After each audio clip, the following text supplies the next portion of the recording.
I'm sitting here with Jeremy Stephen. He is probably S.A.A.D.A's biggest dealer in 20th century furniture, art, glass particularly. And we're sitting in two very fine chairs. Tell us about them, Jeremy. Well, thank you, Paul.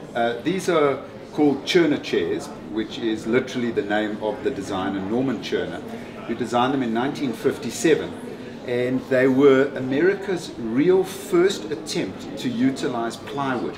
And that's what's so exciting about 20th century design.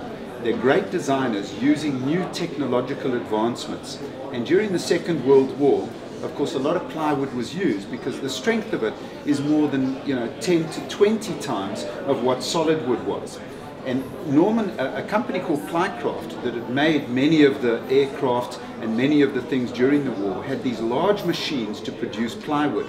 And they were looking for a designer to design a chair for commercial use. And they employed an architect called Norman Churner, who came up with this fantastic design, originally called the pretzel chair, for obvious reasons as you have a look at it. Yes, and if you have a look how fantastic the chair looks. This is in walnut, solid walnut and plywood, giving it fantastic strength. And when he finished designing the chair, the company chairman turned around to him and said, look, unfortunately, commercially, it's not going to be viable, and we can't actually make this chair for the market.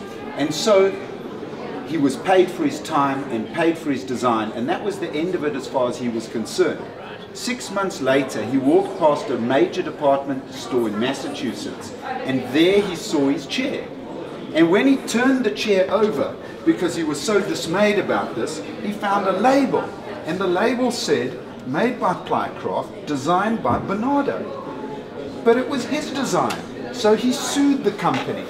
And in 1961, he won the court case, and they admitted there was no such person as Bernardo. They were his design, and they had to pay him out for that. However, they reached an agreement to produce the chairs for the next 2 years. Right. But was the same label, or no? They changed the label. So these would have been before that time. These were made in the first 6 months of production. Yeah. I mean, they look like they could have been made yesterday. Yeah. I mean, they're in fantastic condition. Well, they have been French polished, right? But the condition is important because he managed to make something of outstanding quality that has got, though it looks flimsy, it's got amazing strengths. It's sort of almost elastic in the way you sit in it as well, very comfortable. And so they're an icon of design, they're an original icon of design, and there's something that excites me. Yeah.